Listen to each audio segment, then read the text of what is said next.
예, 여러 가지 이제 소송이나 재판이 길게 가다 보면 사실 변호사만 좋은 일 시키고 당사자들은 물질도 빼앗기고 심신이 다 쇠약해지는 그런 상황에 온다고 합니다. 근데 바울이 지금 이런 이제 재판을 계속 받게 되는데 사실 재판 받는 것도 큰 고난입니다. 얼마나 힘든 일인지 모르는데 오늘 본문은 이제 바울이 이제 유대 왕인 아그리빠 앞에서 신문을 받고 이제 자기의 이제 입장을 변론하는 장면이 되는데 그럼 바울이 어떻게 해서 여기까지 재판이 오게 되었는지 그동안 바울이 받았던 신문과 재판의 과정을 한번 정리를 좀 해보도록 하겠습니다. 바울이 3차 전도 여행을 마치고 예루살렘으로 돌아왔을 때 유대인들의 고소로 폭동이 일어나게 되고 그로 인해서 당시에 이제 치안을 담당하고 있던 천부장이 바울을 데리고 가서 1차 신문을 받게 됩니다.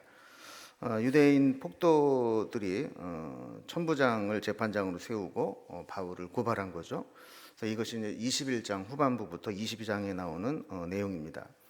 근데 천부장은 1차 조사를 했는데 바울에게서 별다른 혐의를 찾지 못하게 됩니다. 자, 그러던 중에 유대인들의 요청으로 재판을 이관합니다. 사내들인 공회에 가서 재판을 이제 받게 되는데 이게 두 번째 재판입니다. 그래서 이것이 22장에서 23장에 나오는 이야기입니다.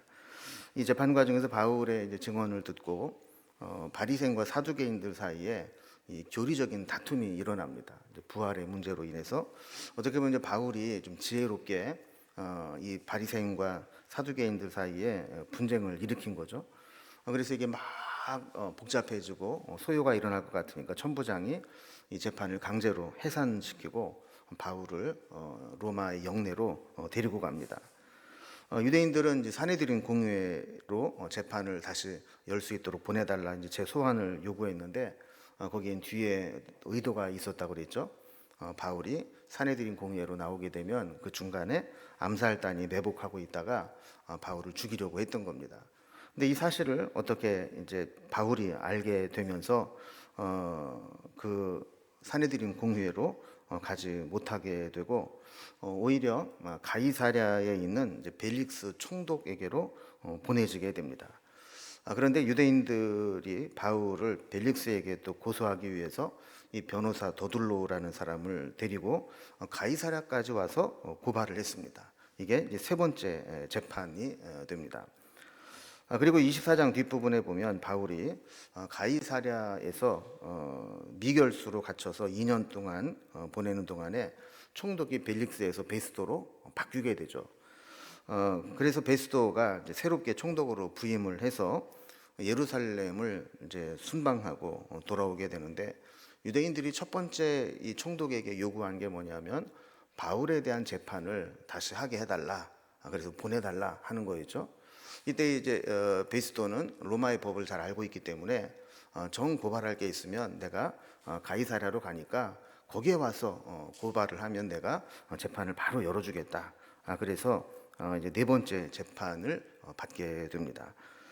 이 재판에서 바울은 여기에서는 답이 안 나오겠다 싶어서 내가 로마에 가서 재판을 받겠다. 가이사에게 상소하노라. 이제 이렇게 이야기를 하게 되죠. 근데 이제 때마침 베스도 총독이 부임했다는 소식을 듣고 베스도를 예방하러 인사하러 온 사람이 있습니다. 이게 누구냐면 아그리빠 왕입니다. 사실 베스도 입장에서는 이 바울이 참 처치곤란이었는데 마침 이 바울의 유대 사회를 잘 알고 있는 분봉왕 아그리빠가 오게 되니까 거기에 조언을 구하게 된 겁니다. 그러니까 죄는 없는데 유대인들은 바울을 죽여달라고 합니다. 근데 죄가 없으니까 죄를 정할 수가 없습니다. 또 죄가 없다 해서 만약에 이 상태로 풀어주게 되면 자칫 잘못하면 유대인들이 바울을 또 죽이게 되면 이 로마 시민권자의 생명을 보호하지 못한 그런 책임을 또 지게 됩니다. 설상가상으로 바울은 못 믿겠다. 나 로마의 가이사에게 가서 내가 재판을 받겠다. 이렇게 선언을 해놨어요.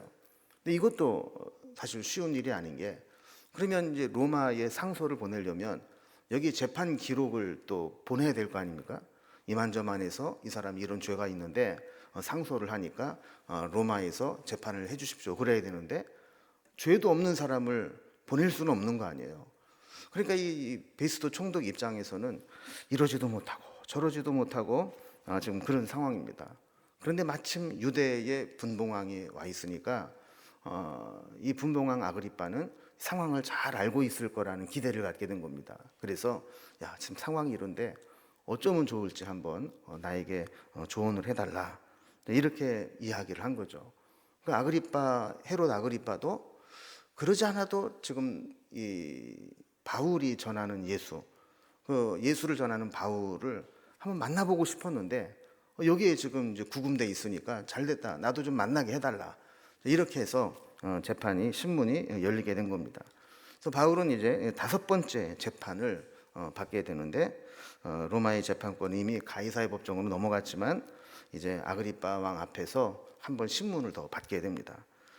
그러니까 아그리빠 왕 앞에서 받는 신문은 사실 정식 재판이 아니었기 때문에 법적 효력은 없습니다.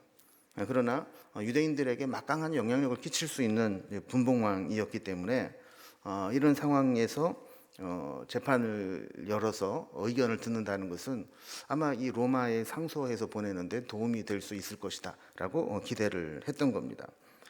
이 신문에 참여한 청중들은 아그리빠 왕, 그리고 함께 온 베니게, 그리고 버니게, 그리고 천부장, 그리고 시중들은 높은 사람들, 그리고 베스도 총독, 이런 사람들이 함께 모여서 신문을 하게 되는 겁니다. 이제 그 내용이 이제 오늘 이제 본문에 나오게 되는데 1절에 보면 이제 아그리빠 왕이 바울에게 의견을 말할 수 있도록 허락한다, 이렇게 이제 기회를 줍니다. 자, 그러니까 바울이 손을 들어서 변명했다 그래요. 그 손을 들었다는 얘기는 뭐 선서를 한 건지 아니면 자 이제부터 내가 말합니다라는 표시인지는 모르겠지만 어쨌든 이런 이제 제스처를, 손을 드는 제스처를 하고 이제 변명을 시작하는 겁니다. 자, 그가 이제 이런 말로 이제 변명을 시작합니다. 아그리빠 왕이여, 유대인이 고발하는 모든 일을 오늘 당신 앞에서 변명하게 된 것을 다행으로 여기나이다 그랬어요. 그러니까 바울은 이렇게 또 신문을 받고 자기의 의견을 말할 수 있는 것이 다행입니다라고 이야기를 한 거예요. 여러분, 사실 이제 그 바울의 입장에서 보면 이게 다행이 아니라 무척 짜증나는 일입니다. 왜냐하면 지금 이번이 5번째 재판이잖아요. 똑같은 문제를 가지고 지금 5번째 재판을 받는 겁니다. 분명히 무죄의 판결은 났는데 풀어주질 않아요. 계속 붙잡아두고 사람을 이리 돌리고 저리 돌리고 하면서 재판만 계속 끄는 겁니다. 그럼 재판이 열 때마다 바울은 똑같은 얘기를 해야 되는 거예요. 얘기를 한다고 해가지고 나아지는 게 없어요. 무죄 판결을 받았지만 자기에게 유리한 조건도 하나도 없습니다. 그런데 또 얘기를 해야 되는데 여긴 보니까 이 정식 재판도 아니고 여기서 뭐 재판에서 승소해가지고 나간다는 그런 뭐 보장도 없고 그냥 불필요한 신문인 거예요. 자, 그럼에도 불구하고 그는 짜증을 내거나 무리하게 반응하지 않고 오히려 당신 앞에서 변명하게 된 것을 내가 다행히 여깁니다라고 예의를 갖춘 겁니다. 바울은 이렇게 모든 상황을 이렇게 복음을 전할 수 있는 기회로 여겼기 때문에 자기의 어떤 불편함이나 자기의 어떤 짜증나는 것들을 다 감수하고 내가 이 기회를 통해서 예수님을 전할 수만 있다면 나는 다행으로 여깁니다 라는 이야기를 하는 거죠. 3절에 보면 특히 당신이 유대인의 모든 풍속과 문제를 아심이니이다.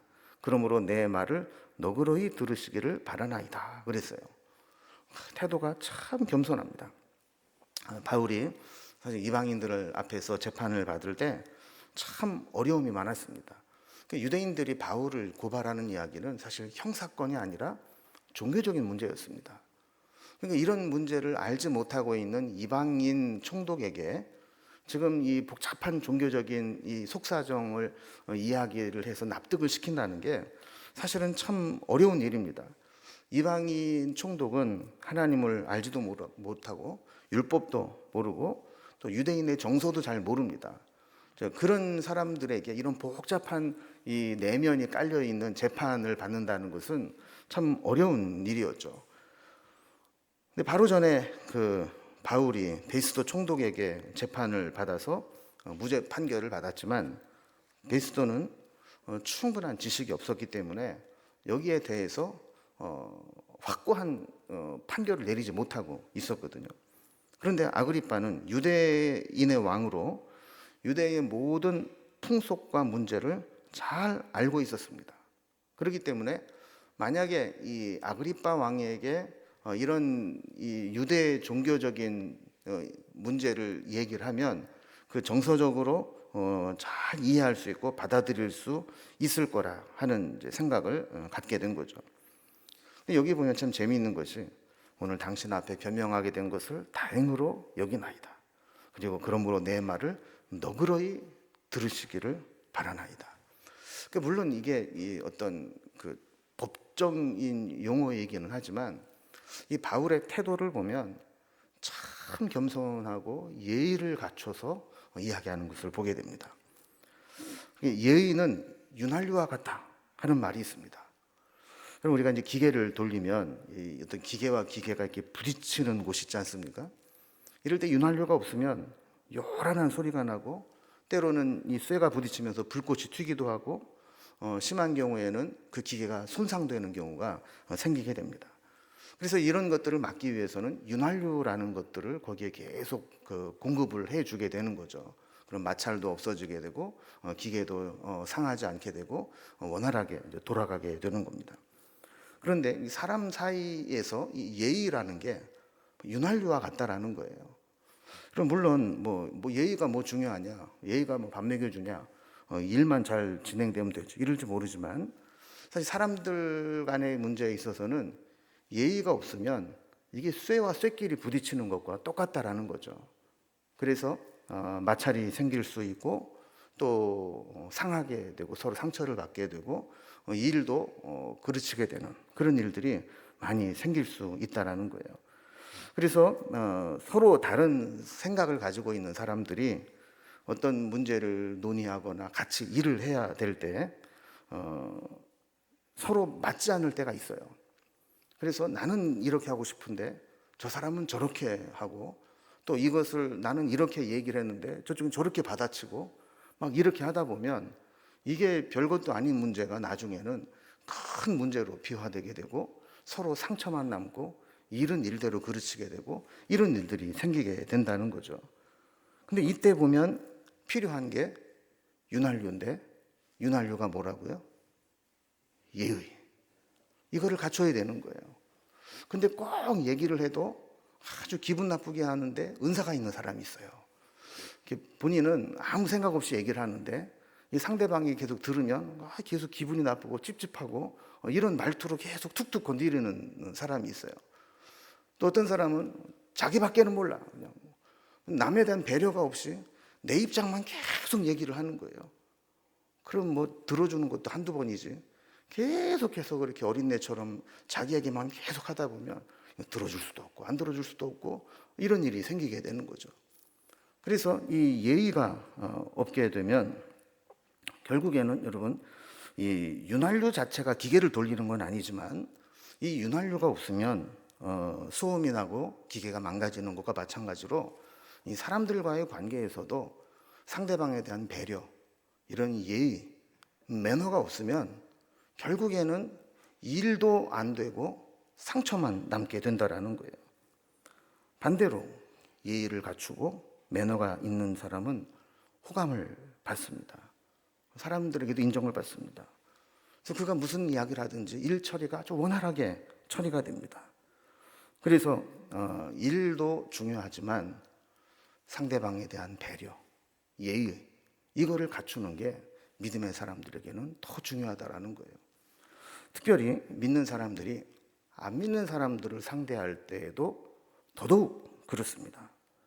왜냐하면 이 예의와 매너가 전도의 첫걸음이 되기 때문에 그렇습니다. 제가 가끔 이제 뭐 이렇게 일을 하면서 외부에서 이렇게 식사를 하게 되면 제가 막 가슴이 막 섬뜩할 때가 있어요. 언제냐면 모여가지고 목사님, 장로님 그러는데 직원들을 대할 때 그냥 막 반말을 하고 뭐 이거 갖고 와, 막 이러면 저는 막 쥐구멍으로 숨고 싶은 거예요. 차라리 아저씨, 아줌마 그렇게 부르든지. 뭐 목사님, 장로님 그래 놓고는 그렇게 매너 없이 막 직원들을 막 종부리듯이 막 반말하면서 막 명령하듯이 막 그렇게 하면은 도대체 저 사람들이 예수님을 팔아먹을 건지 전할 건지 난 모르겠다, 이런 생각이 들게 되는 거죠. 여러분, 매너가 없고 예의가 없으면요 상대방의 마음이 다칩니다. 뭐 아무리 좋은 얘기를 해도 그것이 통하지 않습니다. 그럼 우리가 지난 시간에도 살펴본 것처럼 사실 아그리빠가 바울을 신문한다라고 하는 것 자체가 넌센스입니다. 그럼 바울은 죄가 없습니다. 법적으로나 윤리적으로나 아무 문제가 없는 사람입니다. 그런데 아그리빠는 가문으로나 사생활로나 아주 복잡하고 문제가 많은 사람입니다. 지금 베스토 총독을 예방하겠다고 함께 온 이 버니게도 정식 왕비가 아닙니다. 남매지간이면서 동거를 하고 있는 부적절한 관계입니다. 그러니까 이런 죄인과 이런 사생활이 복잡한 사람이 하나님의 일을 하는 바울을 신문하겠다고 와서 말 좀 해봐 뭐 이러는 게 사실 뭐 도저히 이치에 맞지 않는 상황입니다. 그럼 막 저 같았으면 그랬을 것 같아요. 너나 잘해 임마. 지는 저렇게 사생활도 더럽고 그러면서 뭘 나한테 신문을 한다고 그래, 이럴 것 같은데 바울은 그러지 않았어요. 너그러이 들어달라고, 내가 이렇게 당신에게 말할 수 있는 것을 참 다행으로 여긴다고, 이러면서 최대한의 예의를 갖추는 것을 보게 됩니다. 그럼 바울이 왜 그렇게 할 수 있었을까요? 바울이 이렇게 할 수 있었던 이유는 이 모든 재판의 목적은 재판에서 이기는 게 아니에요. 바울이 빨리 여기에서 무죄 판결을 받고 석방되는 게 아니었어요. 바울은 어떤 상황에서든지 자기에게 주어지는 순간순간, 비록 상황이 자기에게 불리하게 돌아간다 할지라도, 또 결과가 자기에게 억울하게 된다 할지라도 매번 바뀌는 사람들에게 나로 인해서 예수님을 전할 수만 있다면 나는 이 소모적인 재판도 마다하지 않고 기회로 삼아서 복음을 전하겠다. 이게 바울의 신앙이었다라는 겁니다. 여러분, 우리도 그렇습니다. 하나님의 일을 하다가 마음이 상할 때가 있을 수 있습니다. 내 마음대로 안 될 때가 있습니다. 그런데 그때 그래, 이번 일을 어떻게 하든지 내가 하나님의 영광을 드러내는 쪽으로 일을 마무리해야지, 이런 마음을 가지고 있는 사람은 내가 마음이 상하고 내 뜻대로 안 돼도 하나님의 일을 올바르게 되려고 합니다. 그런데 목적이 내 뜻을 관철해야 되고 내가 원하는 대로 돼야 되고 하면 무리하게 되고 해서는 안 될 말들을 하게 되고 상처를 주게 되고 이런 일들이 남게 되는 겁니다. 보통 바울의 입장처럼 억울하게 죄도 없는데 풀어주지도 않고 이리저리 돌리면서 재판을 하고 또 판결도 내리지 않고 아주 강하게 항변을 할 겁니다. 특별히 로마 시민권을 가지고 있는 입장에서 큰 소리를 치면서 협박성 발언을 할 수도 있을 겁니다. 내가 로마 시민권자인데 너희들 재판 이따위로 하면 내가 로마에 가서 재판 받으면서 너희들이 한 일들을, 소행들을 내가 다 까발리고 고발해서 너희들 문책을 받게 하겠다, 이렇게 했을 거예요. 그러나 바울은 기회가 주어질 때마다 그리스도를 전할 수만 있다면 그 상황을 전도의 기회로 삼았던 겁니다. 이제 4절부터 보면 바울이 말하고자 하는 본 내용을 이야기합니다. 먼저 바울은 자기가 예수님을 만나기 이전에 어떤 상황이었는지를 이야기를 합니다. 그때의 모습이 지금 자기를 고발한 유대인들의 모습과 다를 바가 없다는 겁니다. 세상에서 인정을 받기 위해서 오히려 그들보다 더 열심히 했다는 겁니다. 4절에 보면 자기가 처음부터 젊었을 때 예루살렘에서 같은 유대인들에게 내가 어떤 삶을 살았는지 그들에게 물어보면 그들이 바울이 어떤 사람인지 나보다도 잘 알고 있다는 거예요. 그러면 그는 어떤 삶을 살았습니까? 그는 어릴 적에 예루살렘으로 유학을 왔습니다. 그래서 가말리엘 문화에서 율법의 엄한 교육을 받았습니다. 그리고 자기를 고발하러 온 유대인들이 자기에게 대해서 그런 사실을 잘 알고 있기 때문에 예루살렘에 살고 있는 사람이라면 내 출신을 잘 알고 있을 거라고 이야기를 했습니다. 그리고 이어서 5절에서 이야기를 하는데, 저들이 자기를 내가 우리 종교의 가장 엄한 파를 따라 바리새인의 생활을 하였다라고 증언해 줄 거라는 겁니다. 그러면 당시 유대인들 사이에 가장 성공하고 인정받을 수 있는 길은 종교인의 길을 걷는 것이었습니다. 그 중에 최고 엘리트 코스는 가말리엘 문화에 들어가서 율법을 공부하고 바리새파에 소속되어서 율법을 공부한 대로 철저히 실천하면서 사는 것이었습니다. 그래서 당시 사람들에게 바울은 장래가 촉망되는, 다른 사람들이 부러워할 만한 종교 엘리트 코스를 그대로 밟고 있는 사람이었습니다. 오늘날로 말하면 서울대를 나오고 유학을 갔다 와서 최고의 엘리트 코스를 밟고 있는 그런 장래가 촉망되는 그런 사람이었다는 겁니다. 그래서 다소 출신의 바울, 그러면 예루살렘에 있는 모든 사람들이 알고 부러워할 만한 선망의 대상이 되었던 청년이었다라는 거죠.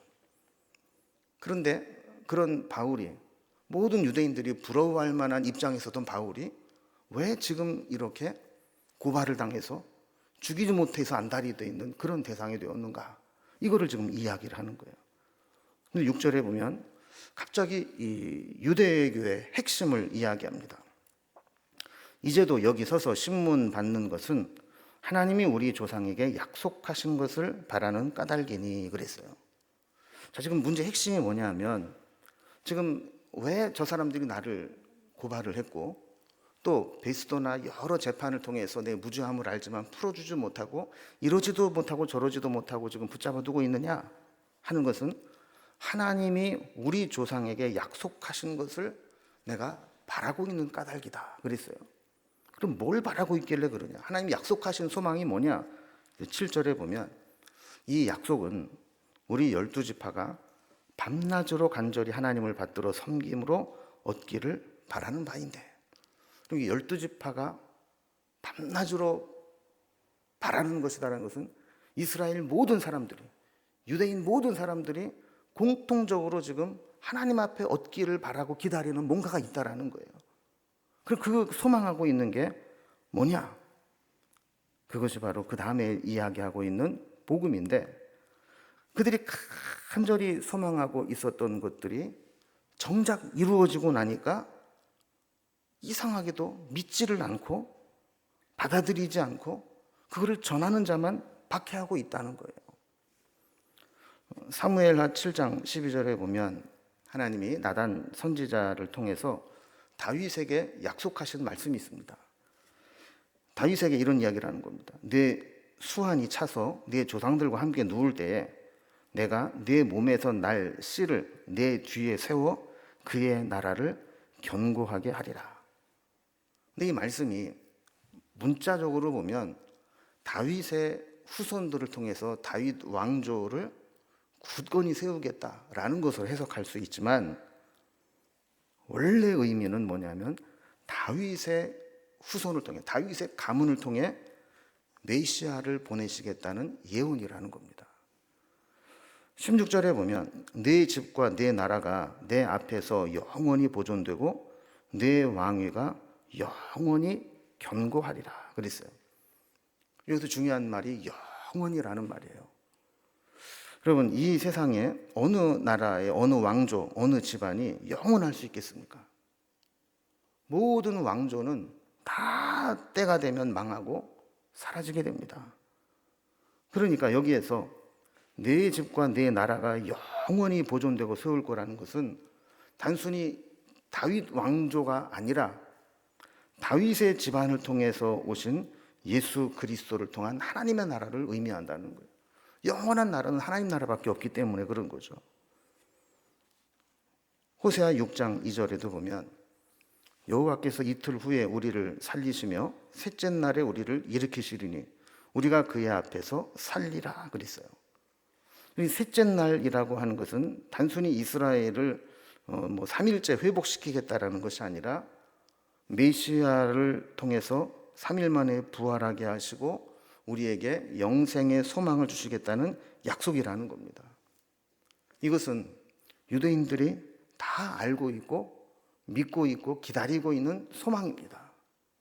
하나님께서 다윗의 후손을 통해서 우리의 영원한 나라를 세우실 것을 유대인들이 믿고 기다리고 있는 소망이라는 거예요. 그래서 바울도 유대인들과 똑같이 12지파가 밤낮으로 간절히 소망하고 있는 것과 똑같이 바울도 그 사실을 믿고 소망하고 기다리고 있고 그것이 이루어지는 것을 보았기 때문에 이것이 이렇게 이루어졌다고 전하고 있는데, 믿지 않는 자들이 오히려 나를 죽이려고 하고 나를 고발하고 있다라는 이야기를 하고 있는 겁니다. 결국 바울이 이렇게 신문을 받고 재판을 받게 되는 이유는 하나님이 주신 약속과 소망이 어떻게 해석되느냐에 따라서 문제가 되고 있다라는 거예요. 사실 유대인들은 문제의 핵심도 모르고 있습니다. 일단 바울 저놈은 기분 나쁘니까 죽여야 된다, 이렇게 생각을 하고 어떻게 하든지 이단으로 몰아서 죽이려고 했던 겁니다. 여기에 반해서 바울은 이 재판의 핵심을 분명하게 지적하고 있는 겁니다. 아마도 이 유대인들은 이 바울의 말을 들으면서 무척 긴장했을 겁니다. 만약에 바울의 말이 퍼지게 되고 이것이 사실로 인정이 된다면 이것은 유대교 전체의 뿌리를 흔드는 엄청난 사건이 되기 때문에 그렇습니다. 여러분, 이제 쿰란 공동체에 보면 유대인들의 이 성경 사본들이 많이 발견이 됐습니다. 그런데 이것을 100% 공개를 안 합니다, 유대인들이. 왜냐하면 그 속에는 예수 그리스도 메시아에 대한 이사야의 예언 같은 것들이 그대로 사본으로 남아있기 때문에 그렇다는 것이죠. 만약에 이사야서에 기록된 메시아에 대한 예언들, 이것이 쿰란 사본을 통해서 유대인의 공동체를 통해서 보존되고 있는 성경 사본에 그대로 남아있다고 한다면 지금 예수님을 부정하고 있는 그 유대교의 근본 뿌리가 흔들리기 때문에 그런 것이죠. 지금도 유대인들은 예수님의 메시아됨을 인정하지 않고 있습니다. 여전히 또 다른 메시아를 기다리고 그들이 원하는 다윗의 왕국을 세우려고 하고 있는 것이죠. 자, 그런 상황에서 바울의 이러한 이야기는 사실 유대인들에게는 무척 두려운 그런 말이었습니다. 그러니까 바울이 재판을 하면 할수록 논리가 더 탄탄해지면 탄탄해질수록 바울을 죽이려고 했던 것입니다. 여기에 대해서 바울이 5절, 6절, 7절에 보면 의도적으로 사용하는 말이 있습니다. 그게 뭐냐면 우리라는 말입니다. 우리의 종교, 우리 조상에게, 우리 12지파가 이렇게 우리라는 말을 강조하는 것은 피고인인 나와 고발인인 유대인들이 같다라는 거예요. 그들이 믿는 바가 같고 주장하는 바가 같다라는 겁니다. 9절에서도 나도라고 하죠. 나도 나사렛 예수의 이름을 대적하여 많은 일을 행해야 될 줄로 스스로 생각하고, 이 나도도 유대인들과 같은 마음을 가졌다라는 거예요. 그래서 바울도 지금 자기를 고소하고 있는 사람들과 같은 생각을 하고 있었기 때문에 나사렛 예수의 이름을 대적했다라는 거예요. 그리고 해야 된다라고 생각만 한 게 아니라 뭔가 해야 될 줄로 알고 스스로 생각하고 그렇게 적극적으로 행동했다라는 겁니다. 그럼 바울이 어떤 일들을 했는가? 10절에 보면 예루살렘에서 이런 일을 행했다. 대제사장들에게 권한을 받아서 많은 성도들을 옥에 가두었다라는 거예요. 그리고 스데반 집사와 같이 예수 믿는 거물급들을 죽이려고 할 때 자기도 죽여야 된다고 찬성하는 표를 던졌다라는 겁니다. 11절에 보면 예루살렘에만 해당되는 게 아니에요. 모든 회당에서 믿는 자들에게 형벌을 해서 강제로 모독하는 말을 하게 했다. 여러분, 이게 무슨 얘기입니까? 우리로 말하면 옛날에 예수 믿는 사람들을 예수님 사진을 밟고 지나가라고 한다든가, 그 예수님 사진에 침을 뱉으라고 한다든가, 예수님을 욕하라고 한다든가, 이렇게 해서 그렇게 하는 사람들은 살려주고 거부하는 사람들은 죽였던 것과 마찬가지로 그렇게 회당에서 예수 믿는 사람들에게 강제로 예수님에 대해서 모독하게 하는 말을 시켰다라는 거예요. 근데 여기에도 분이 풀리질 않아요.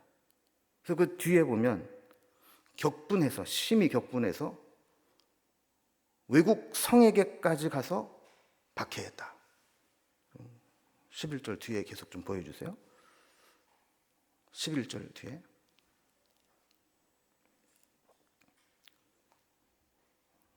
안 나오니까 여러분 성경을 보세요. 그래서 심히 격분했다. 회당에서 그렇게 몹쓸 짓을 하고도 화가 안 풀려가지고 외국 성에까지 박해를 했다. 그래서 어디까지 왔냐? 12절에 보면 그 일로 인해서 내가 대제사장에게 권하는 거 이 일을 갖다가 다메섹까지 갔다. 그 당시 시리아의 수도 다마스커스까지 가서 믿는 자들을 붙잡아 오는 그 일을 했다라는 거예요. 그러니까 바울은 지금 자기를 고발했던 사람과 자기의 모습은 같다는 겁니까? 다르다는 겁니까? 같다라는 거예요. 오히려 그들보다도 훨씬 더 열심히 했다라는 거죠. 바울과 같이 열심을 내는 사람이 없었습니다. 특히 10절에서도 보면 대제사장들에게 고난을 받아. 또 12절에서도 보면 대제사장들의 고난과 위임을 받아 그랬어요. 오히려 그들도 인정한 자였어요. 그들에게 고난을 위임받아서 더 극렬한 사상을 가지고 예수님에 대해서 광신적으로 박해했던 사람입니다. 그런데 그런 자기를 위임해서 그런 권한을 줬던 자를 지들이 고발을 한다는 얘기는 자기 모순이고 자가당착이라는 겁니다. 여러분, 그런데 바울이 그들과 달라지기 시작합니다. 과거에는 똑같았는데 지금은 달라졌습니다. 왜 달라졌을까요? 7절에 보면 바울에게는 소망이 생겼기 때문이라는 거예요. 어떤 소망이냐? 배신자로 낙인 찍혀 고발을 당해도 포기할 수 없는 소망이 생겼다는 거예요. 그 소망이 뭐냐면 8절에서 당신들은 하나님이 죽은 사람을 살리심을 어찌하여 못 믿을 것으로 여기시나이까? 다른 사람들은 교리로만, 구약의 성경 예언으로만 알고 있었던 죽은 자가 다시 살아나는 것을 바울은 보고 만난 겁니다. 다음 시간에 살펴보게 될 이 다메섹 도상에서 예수님 만나게 된 간증 사건을 이야기하게 되는데, 거기에서 바울은 그 직전까지 예수 믿는 사람들을 붙잡아다가 죽이는 것을 사명으로 알고 거기에 쫓아갔었는데, 성경에서 예언된 그 부활의 사건을 직접 체험하고 부활하신 예수님을 거기에서 만났다라는 거예요. 하나님께서 유대인들에게 주신 그 소망의 말씀이 이렇게 이루어지는 것을 눈으로 확인하게 된 겁니다. 그러니까 바울의 입장에서는 그의 인생이 바뀔 수밖에 없었다라는 거죠. 그래서 자기는 그들과 똑같은 것을 믿고 똑같은 소망을 가지고 있다가 내가 먼저 그 소망이 이루어진 것을 발견을 하고 그들에게 이 복음을 전하게 되었는데, 그들이 주님을 아직 만나지 못해서 나를 이렇게 죽이려고 혈안이 되어 있는 거다라는 겁니다. 우리가 다음 시간에 살펴보겠지만 이제 바울이 예수님 만난 사건과 간증이 다음 본문부터 이어지게 됩니다. 여기서 우리는 한 가지 중요한 것을 발견하게 됩니다. 사람은 종교로 바뀌지 않는다는 거예요. 예수님을 만나야 바뀝니다. 여러분, 사람 안 변한다고 그러죠. 참 목회하면서 그런 거 많이 느낍니다. 사람 안 변합니다. 언제 바뀌느냐? 정말 예수님을 만날 때 그때 바뀝니다. 교회를 10년, 20년, 50년을 다닌다고 사람이 바뀌는 게 아닙니다. 우리가 좋은 책 한 권을 읽어도 생각이 바뀔 때가 있습니다. 좋은 친구, 좋은 선생님만 만나도 인생의 터닝 포인트가 될 수 있습니다. 심지어 어떤 이데올로기나 사상을 접해도 그의 인생의 목적이 달라집니다. 그런데 이 세상의 모든 책보다, 이 세상의 그 어떤 위대한 인물보다, 그리고 이 세상의 어떤 사상보다도 비교할 수 없는 예수님을 정말 만났다면 그 인생이 바뀌지 않는 게 이상한 겁니다. 예수님을 만난 사람은 그 인생이 달라지게 돼 있고, 삶의 스타일이 달라지게 돼 있고, 예수님을 닮아가게 되는 겁니다. 그래서 우리는 예수님을 잘 믿는 사람들은 신앙생활을 하면 할수록 예수님의 냄새가 나야 되고, 예수님이 닮아져야 되고, 예수님처럼 보여야 되는 거예요. 바울은 예수님을 만나고 변화된 사람이 어떤 사람인가를 우리에게 보여주고 있습니다. 자신을 핍박하는 자를 향해서도 예수님을 증거할 수만 있다면 나의 불이익은 오히려 다행입니다. 내가 당신을 대하는 것을 너그럽게 받아주십시오. 이렇게 바뀌게 되는 겁니다. 근데 얼마나 많은 사람들이 예수를 믿으면 믿을수록 강팍해지는지, 자기 생각과 마음대로 안 되면 얼마나 싸나워지고 공격하고 해코지를 하려고 하는지. 여러분, 바울과 같이 우리도 조금씩 변화되기를 바랍니다. 여러분, 작년보다 금년이 좀 달라진 게 있습니까?